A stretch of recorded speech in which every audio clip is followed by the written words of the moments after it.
BJP अल्पसंख्यक मोर्चा के राष्ट्रीय मंत्री मिसफिका हसन की मुश्किलें बढ़ती जा रही हैं। अवैध तरीके से जमीन और संपत्ति अर्जित करके आरोपों के बाद उनके खिलाफ मुख्यमंत्री द्वारा पी दर्ज करने का निर्देश दिया गया है। हालांकि इसके बाद बीजेपी नेत्री ने इसे बदले की कार्रवाई बताया। उन्होंने कहा है कि क्योंकि सीएम हेमंत सोरेन पर ईडी कार्रवाई कर रही है, इसीलिए बीजेपी नेताओं को फंसाने का काम किया जा रहा है। शुक्रवार को पाकुड़ जिला मुख्यालय स्थित भाजपा कार्यालय में बीजेपी के राष्ट्रीय मंत्री मिसफिका हसन ने पत्रकार सम्मेलन का आयोजन किया। यहां उन्होंने अपने ऊपर लगे आरोपों को बेबुनियाद बताया। मिसफिका हसन ने मुख्यमंत्री के आदेश को बदले की भावना करार दिया है। उन्होंने कहा है कि मुख्यमंत्री हेमंत सोरेन अपनी नाकामियों को छिपाने और ईडी की कार्रवाई से बचने के लिए इस तरह के आदेश जारी कर रहे हैं।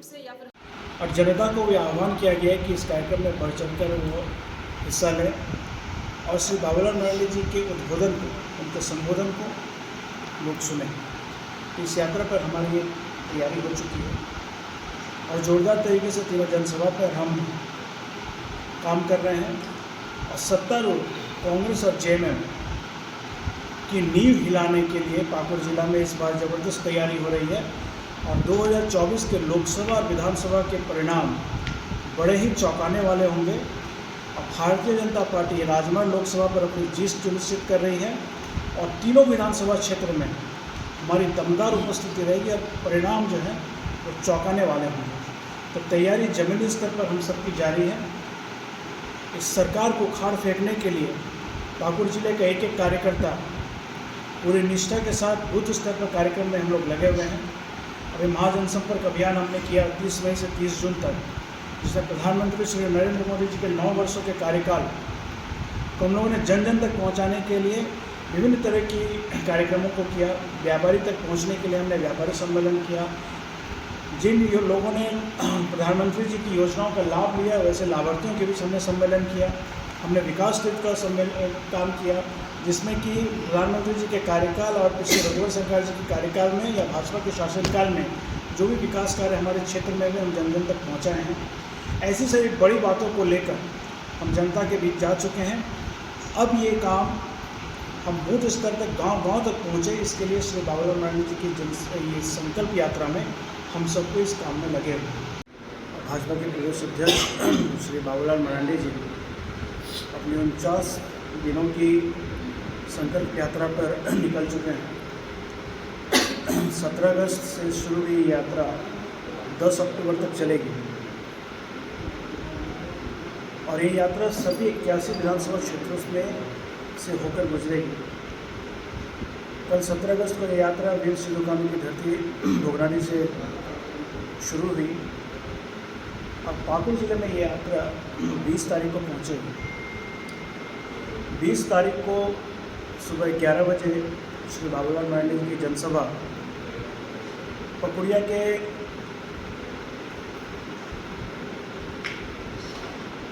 जो यज्ञ मैदान में था वो कैंसिल हो गया है और वो डाक बंगला परिसर में आयोजित की जाएगी बारिश को देखते हुए। और दूसरी जनसभा उनकी होगी ठीक 2:15 पर बेटीपाड़ा विधानसभा क्षेत्र की जनसभा प्रकृति विहार के कैंपस में होगी और तीसरी जनसभा पाकुड़ विधानसभा की ये बड़ौदा में जो वहाँ के स्टेशन कैंपस में कार्यक्रम आयोजित किया गया है। तो जिस प्रकार भय, भूख और भ्रष्टाचार से राज्य त्रस्त है और राज्य के मुख्यमंत्री की जन विरोधी नीतियों के कारण जनता त्रस्त है, तो जनता की आवाज़ बनकर बाबूलाल मरांडी जी सभी 81 विधानसभा क्षेत्रों में इस यात्रा को लेकर निकले हैं। और पाकुड़ जिले के अंतर्गत आने वाले तीनों विधानसभा में पार्टी जोरदार तैयारी कर रही है। तीनों विधानसभा क्षेत्रों में जो 3 स्थान पर ये कार्यक्रम होंगे, सभी बूथ स्तर के कार्यकर्ता उस कार्यक्रम में पहुंचेंगे। और जो भ्रष्टाचार ही शिष्टाचार बन चुका है आज हमारा प्रदेश, उसके खिलाफ ये शंखनाद है। एक खुशहाल और समृद्ध झारखंड हम बना सकें, तो बाबूलाल मरांडी जी के नेतृत्व में ये संकल्प यात्रा पाकुड़ जिले के 3 विधानसभा क्षेत्रों से 20 तारीख को ही गुजरेगी। देखिए, जब से हम लोग बता रहे हैं कि जब से हम लोग क्षेत्र में सक्रिय होना शुरू हुए हैं और काम कर रहे हैं और लोगों का जो अपार जन समर्थन हम लोग को मिल रहा है, लोग जो आ रहे हैं और भारतीय जनता पार्टी से जुड़ रहे हैं, तो कहीं ना कहीं उनको भी लगता होगा कि उनका अपना जो वोट बैंक है वो खसक रहा है। तो हो सकता है कि वो हमें मानसिक रूप से या फिर हमारे आत्मविश्वास को कमज़ोर करने के लिए वो इस तरीके का वो हरकत कर रहे हैं। देखिए, जब से झारखंड राज्य में जेएमएम और कांग्रेस की गठबंधन सरकार बनी है, तब से राज्य की हालात जग जाहिर है। राज्य की जनता त्राही त्राही कर रही है। 6000 से भी ज़्यादा यहाँ पर महिलाओं के साथ दुराचार की घटनाएं सामने ऑन रिकॉर्ड है। चाहे राज्य की खनिज खनन की चोरी की बात हो, लूट की बात हो, या फिर यहाँ पर लॉ एंड ऑर्डर की बात हो, हर चीज़ झारखंड राज्य में चरमरा गया है।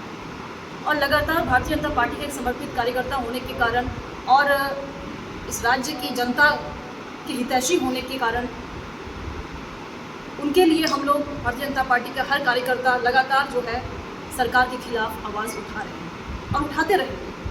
लेकिन ऐसा लगता है कि माननीय मुख्यमंत्री जी हर वो आवाज़ को कुचल देना चाहते हैं जो उनके खिलाफ उठता है, जो सिस्टम के खिलाफ उठता है, जो सत्ता के ज़बरदस्ती और उनके अत्याचार के खिलाफ उठता है, उनके शोषण के खिलाफ उठता है, जो महिलाओं के हक अधिकार के लिए आवाज़ उठाती है या फिर लॉ एंड ऑर्डर के लिए आवाज़ उठाते हैं, हर वो आवाज़ को वो कुचल देना चाहते हैं। अभी हाल फिलहाल में जिस तरीके से ईडी का सामान बार बार माननीय मुख्यमंत्री जी को मिल रहा है और वो हर बार जो है ईडी का दफ्तर जाने से बच रहे हैं, या फिर जो भी सवाल उन पर किया जा रहा है वो उनका जवाब देने से बच रहे हैं और उनका जवाब नहीं दे रहे हैं। तो कहीं ना कहीं वो खुद की नाकामी छुपाने के लिए भारतीय जनता पार्टी के कार्यकर्ताओं पर गलत सलत उलूल झुलूल आरोप वो लगा रहे हैं, और जो आरोप वो मुझ पर लगाए हैं वो बिल्कुल उसमें कोई तथ्य ही नहीं है, वो बिल्कुल बेसलेस है। देखिए, जहाँ तक ज़मीन की बात होती है तो वो तो देखिए हर चीज़ आजकल ऑनलाइन है, वो दिखता है, वो सबके सामने वो ट्रांसपेरेंट है। और एक छोटे से मामला को आप जिला स्तर में ना निपटा कर, अंचल स्तर में ना निपटा कर आप उसको खुद संज्ञान में ले रहे हैं, तो ये दिखा रहा है कि आपको जो है कितना डर है भारतीय जनता पार्टी के हर एक कार्यकर्ताओं से, और आपको ये लग रहा है कि कहीं आपका कुर्सी ना सनक जाए, कहीं आप सत्ता से बेदखल ना हो जाए, संथाल परगना कहीं आपके हाथ से ना निकल जाए। इसलिए इस तरीके का हरकत आप राजनीतिक दुर्भावना से प्रेरित होकर आप इस तरीके का मुख्यमंत्री स्तर के आदमी होकर और अपने पद का दुरुपयोग करते हुए आप इस तरीके का हमारे ऊपर कार्रवाई कर रहे हैं। लेकिन भारतीय जनता पार्टी का कोई भी कार्यकर्ता डरता नहीं है। हम लोग सब डटकर मैदान में खड़े हैं और आने वाले दिन में इस सरकार के शोषण से, अत्याचार से हम लोग लड़ेंगे। महत्वपूर्ण विषय है कि हमारे प्रदेश की प्रवक्ता और अल्पसंख्यक मोर्चा की राष्ट्रीय मंत्री सुश्री मुश्फिका हसन जी ने कल मुख्यमंत्री ने एक केस दायर करने का प्रतिवेदन जारी किया है। दरअसल श्री बाबूलाल मरांडी जी अभी संथाल परगना के दौरे पर हैं, और जिस प्रकार से अपार जन समर्थन मिल रहा है, कल बहरेट और बोरियो की सभा में यह बात स्पष्ट हो गया था कि किस प्रकार जनता का उनको समर्थन मिल रहा है। तो मुख्यमंत्री इससे बौखला गए हैं और आनन फानन में राज्य के मुखिया, एक पंचायत के मुखिया के ऊपर केस करने के लिए बाध्य हो गए हैं। इनसे उनकी बौखलाहट समझ में आती है। और भारतीय जनता पार्टी के प्रदेश अध्यक्ष श्री बाबूलाल मरांडी जी जिस प्रकार सरकार को घेर रहे हैं, उससे ये कांग्रेस और जेएमएम दोनों पार्टी तिलमिला गई है। यहाँ के मंत्री, तो यहाँ के स्थानीय विधायक भी हैं, राज्य के ग्रामीण विकास मंत्री, वो मुश्फिका हसन जी जब ये क्षेत्र में सक्रिय हुई तो ऐसे तिलमिला गए हैं कि आनन फानन में उनके ही कहने पर मुख्यमंत्री ने ये प्रतिवेदन जारी किया है। हम इस सरकार से मांग करेंगे कि इसकी निष्पक्ष जांच हो, क्योंकि हमें पता है कि मुश्फिका हसन जी इसमें दोषी नहीं है। ये प्रतिशोध की भावना से और राजनीतिक प्रतिशोध की भावना से ये कदम सरकार के द्वारा उठाया गया है और जनता इसका मुंह तोड़ जवाब देगी। तो आज के इस दोनों विषयों पर हमें यही बात स्पष्ट बताइए। झारखंड राज्य के मुख्यमंत्री माननीय श्री हेमंत सोरेन जी ने आनन फानन में कल पीई का आदेश दे दिया है मेरे खिलाफ में।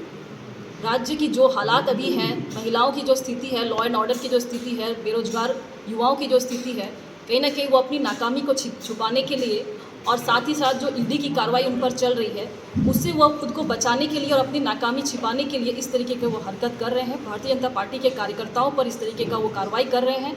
जो आरोप मेरे ऊपर लगाए हैं वो बिल्कुल गलत है, तथ्यहीन है, उसमें कोई भी आधार नहीं है। सिर्फ और सिर्फ हम भारतीय जनता पार्टी के कार्यकर्ताओं का छवि जो है वो धूमिल करने के लिए इस तरीके का हरकत वो कर रहे हैं। क्या आरोप लगे हैं आपके ऊपर? उन्होंने कुछ ज़मीन खरीदारी का आरोप मेरे ऊपर लगाया है, लेकिन मैं इस पर यही कहना चाहूँगी कि देखिए जो भी ज़मीन खरीद बिक्री होती है उसका ऑनलाइन रिकॉर्ड होता है। तो ऑनलाइन रिकॉर्ड अगर है तो वो खुद जांच कर ले, और इसके लिए मैं बिल्कुल तैयार हूँ। साँच को आज किया, इसमें वो जांच शुरू करें और देख लें कि क्या भाई इसमें क्या सत्यता है, इसमें क्या प्रमाण है, क्या है, सही में क्या ज़मीन है मेरे नाम पे भी या नहीं। लेकिन आप डायरेक्ट उसमें जो है पीई का आदेश जो आप दे देते हैं, ये बहुत ही दुर्भाग्य की बात है। राजनीतिक दुर्भावना से ये प्रेरित है। क्या माना जाए, ये बिल्कुल आरोप बेबुनियाद है? बिल्कुल बिल्कुल, मैं इसे बिल्कुल बेबुनियाद आरोप मानती हूँ। और अगर सही में उनका अगर जांच करवाने का अगर उनकी मंशा होती तो वो जिला स्तर से करवाते, अंचल स्तर से करवाते। खुद इस मैटर को जब वो संज्ञान में ले रहे हैं तो इसका मतलब ये दिखा रहा है कि वो हर भारतीय जनता पार्टी के कार्यकर्ताओं की आवाज़ को वो दबाना चाहते हैं, वो खुद की नाकामी को छिपाना चाहते हैं। वो हम सबको जो मेन मुद्दा है राज्य का, उससे वो हम लोग को डाइवर्ट करना चाह रहे हैं। कहीं ना कहीं दुर्भावना से ग्रसित होकर ये काम हो रहा है।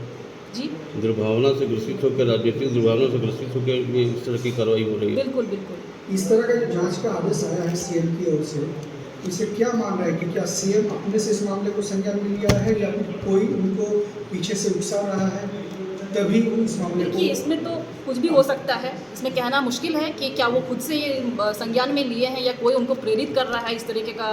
जैसा कि जिला अध्यक्ष ने कहा कि यहाँ के